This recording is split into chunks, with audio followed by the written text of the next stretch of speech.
Never thirsty. Never thirsty. So where are you now? Are you still in Louisiana? Yeah, I'm in Baton Rouge right now. Yeah, what's going on out there with COVID and whatnot? Is it pretty under control? What's going on? Not really. You know, like Louisiana been kind of teetering that line. For like the last couple months, we've probably been like top 5 in like rising cases. You know, like that. A lot of Republican people out here, and I don't want to get too political, but you know, they tend to stand on and feel a certain kind of way about certain things.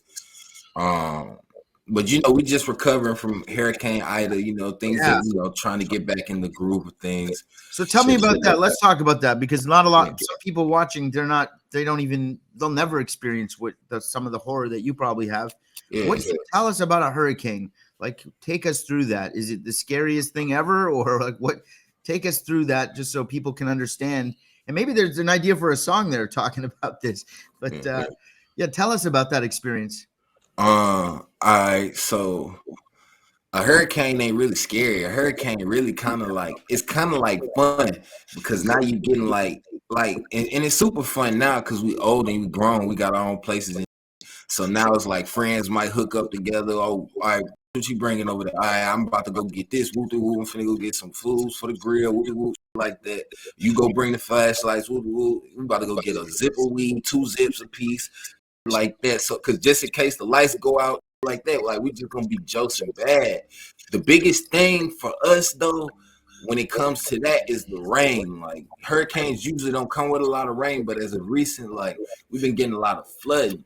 So like the wind and that's gonna be all right. It can test shit up, but once it starts to flood out here, that's when we start having the issues and the problems where because like majority of the city probably would flood. You know what I'm saying? Wow. And so when you say flood, it's like up to your knee or like a yeah. Like I don't know if y'all remember, like in 2016, like I actually talked about this on my new album, the song called "The Eye." In 2016, we had like a major flood. Right. I was like a senior in high school at this time, and like the apartment complex I lived in, it was like 2 stories, but the water, it pretty much flooded out damn near to the 2nd floor. So by the time we evacuated, like I kid you not, like the water was like, let me see if I can stand up a little bit. The water was like right up here to me. You know what I'm saying? I'm standing straight up. You know what I'm saying? And like this is all a real story. Like I had my nephew on my shoulders, and my sister baby daddy at the time, my niece's father, he had her, and like, you know, we was trying to just pretty much get out of there. And I watched it was crazy. It's so wait, when the water does it, like eventually, like how long does it take for it to like go down? All right, so that particular time it took like 4 or 5 days. It took like 4 or 5 days. Yeah, I was like, we were displaced for like the next week and a half. Like I ended up having to go like kind of like North Louisiana, try to duck off because like every spot we went to in the city ended up flooding out. So we went to like 2 different shelters. That one ended up flooded out. My grandma's neighborhood flooded out. God, that's crazy. And, so we ended up going across the river type. It started getting kind of bad out there, and we just kept moving around to like, you know, that Tuesday kind of died back down. So when you go back to your apartment, what is the scene like? Is everything just destroyed? Yeah, everything in the apartment, like the bottom floor, the first floor, everybody's first floor is done. We were living on the 2nd floor, so the water didn't reach up there, but pretty much the car my mom had out there, that was finished. Like everything, like the whole complex pretty much, you know. Does the government help y'all after or the city? What do they do about that? They sent FEMA out there, but you know, FEMA gonna give you $2,000 and tell you know, get how you live type. You know what I mean? Like, and then like a lot of people at the time, like that was the major flood. So a lot of people who didn't have flood insurance on their homes, they really was left to, you know, pick up the pieces because hey, it's not covered under your policy. But they didn't know that, you know, they would potentially be victim to this. That's really they were wild. saying that people that were fleeing to other neighborhoods, some neighborhoods were shooting people coming into their neighborhoods down there. Is that true? Nah. When like that happened, especially the flood, people tend to stick together. Like if you heard that, we didn't stick too much of that.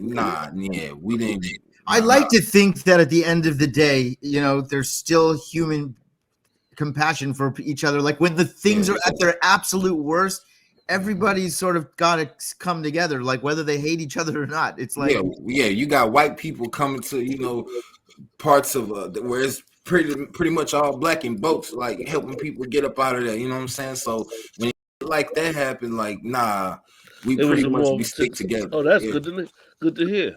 Yeah, I'm really like getting, it's emotional to think about what you went through. You go back there and I can just imagine the smell and the feel and the vibe. It's probably awful. And so what happens to the building? Do you guys have to get all your stuff and leave, or do you live in a building that's like rain ruined, or what? Like, pretty much. So like we stayed there for like the next 4-5 months. Then we your senior year of high school. Yeah, this is my senior year of high school. But like, shout out to that flood because of that, we didn't have like the senior. You know how like at the end of the year you got the senior project, the big. We didn't have that, so like that was pretty much like obsolete. Every like big test we had that year, they just canceled. They was like, they done been through enough. Started this shit off. So that was a smooth senior year, and I only had 3 classes, so that was a smooth year. Has the community sort of? It's now like 5 years later. Is there still sort of evidence of all this happening, or has stuff been cleaned up? You got parts that's still down, but majority of that's been rebuilt. Majority of that's been rebuilt. Right. So the state of Louisiana like did step up and sort of in the end. I wouldn't say that because this is people. Louisiana just full of hustlers. So people if they can't get nobody to help them fix their shit, they'll find a way to get their. You know what I'm saying? Right. Wow, what an incredible story, man. Glad that you're okay. It's like it made you. These are the type of life experiences that probably make you grow up faster. Like that probably explains why you are sort of the way you are. A lot of people face traumatic things in their life. And obviously people come from different neighborhoods and traumas are different. There's people get shot, people don't get shot, people get abused, people have bad school, bad fathers, there's all sorts of stuff. But what you're talking about is like a natural disaster. Like there's nothing you could do to avoid that. It's like that's the world just doing something to you. And I mean, but it's normal now. Like I know. It's like now you're just like, now that you've been through that, you probably can get through a lot more. Never thirsty. Never thirsty.